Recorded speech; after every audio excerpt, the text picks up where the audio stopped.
Hey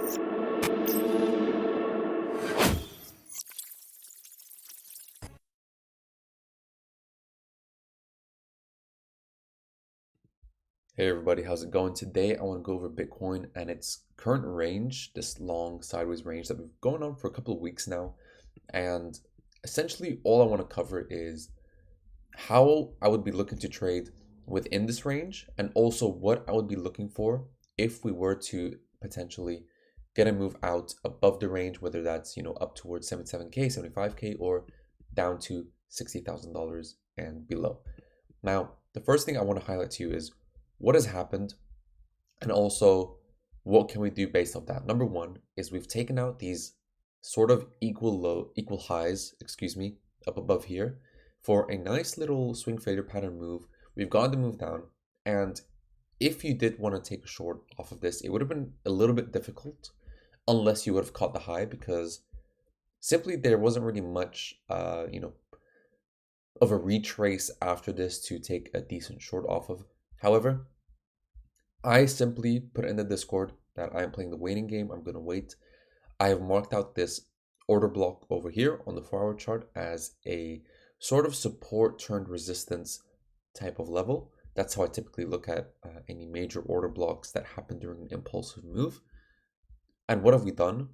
We have essentially, been ranging around in it. And all I'm doing at the moment is using this as a point of reference, because if we were to break above this area of resistance, we would be on our way back to, coming up above the range, above 75K, above 77K, to around this zone where we could be then looking for our next potential trade. So let's go over a couple of things really, really quickly. Number one is I remember that last week or the week before, I had shared a harmonic with you guys saying that we were looking for something along the lines of this over here. Something like this, all the way up here. And then we were looking for a move down. Now, the reason why I'm bringing this up is because I'm trying to make a point about the difference between the videos that I upload here on YouTube versus the videos that or not the videos, but the content that we post within the Discord. If you are just looking at our YouTube videos, you're not even seeing half the picture, because yes, we got a rejection, we got to move down, we got to move up, and we didn't make it all the way down. And if you're just with us on YouTube watching this stuff, it is completely understandable if you guys are frustrated. But what you don't know is that within the Discord, I had also shared another scenario, because it's literally just when price action started developing and after realizing how long we ranged down here, what I did is I shared this other scenario with the group, this harmonic over here, and I said to them, I said, you don't have to take a long here, but please, I emphasize, please take profit on your shorts and make sure your stops are at entry.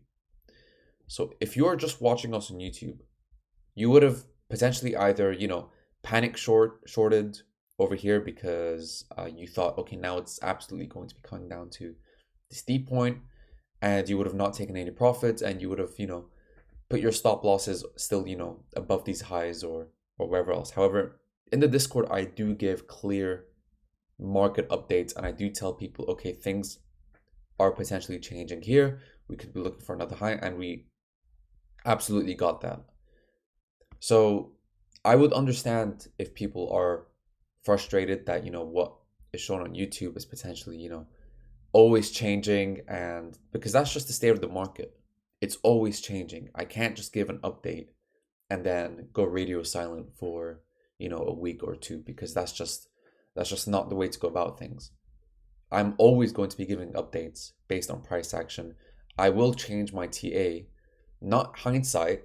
I'm not going to wait until it comes here to tell you guys, oh, actually things changed. No, I will tell you as the market's moving, actually things are looking a bit different right now, and we could be going higher for one more move. So that is the difference. And I can only update as much as once a week on YouTube, because that's just when a regular scheduled program is. So I just wanted to clear that up and make things super, super clear. The same way how I could say that we are looking for a short up here, and then all of a sudden just because I'm looking at how price action develops up here at 75, 77K, I would say within the group, hey guys, actually, we're showing, decent strength, and I would not advise a short here because I can update them immediately, and because that's our team. So I will update the team as fit.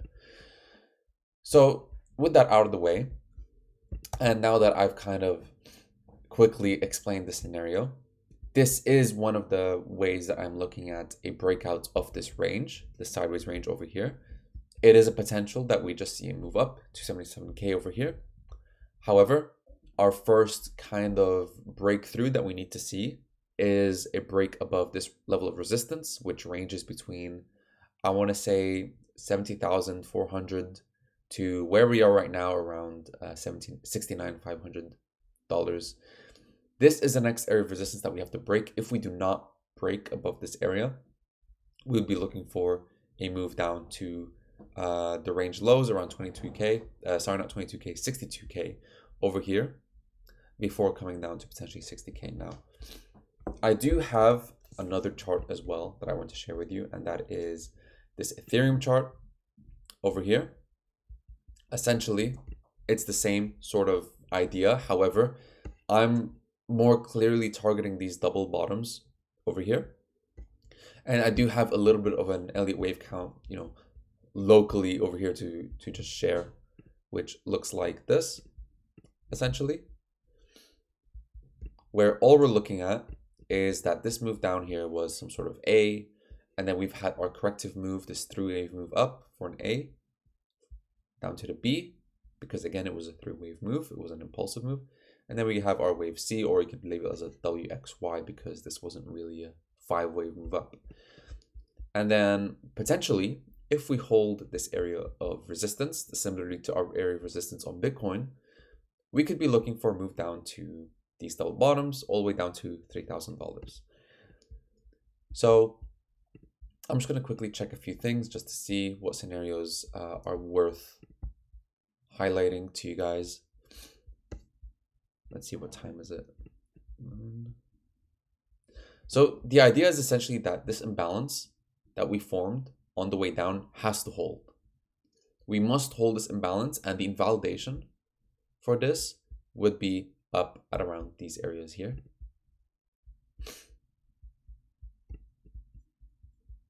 Okay. So we have our invalidation, we have our level of resistance, we have our area of liquidity, we have our order block, and our main level of liquidity at the lows, which is $3,000. So as it stands, this is how I'm currently looking at it.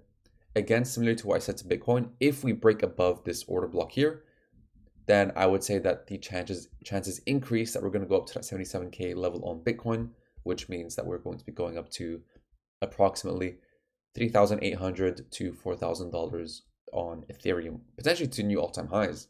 Sorry, not new all-time highs, to new local highs on Ethereum, because Ethereum is actually not even, well, I don't want to say not close, but it's still got quite a way to go to the all-time highs. So just to recap, main level of resistance, invalidation, liquidity, support area, because the difference is that this is liquidity. That does not mean I'm looking for a long down here. That means that I'm potentially going to be looking for a position down here, this green level. Now again, that'll depend on price action. I have this as a good reference point. However, depending on how we move down and what forms and what date, I will be updating our members within Discord on those trades and how to go about them. For now, this is our local resistance, and we're looking for potentially a little bit lower. So with that being said, I hope you guys enjoyed, and I'll catch you on the next one. Bye.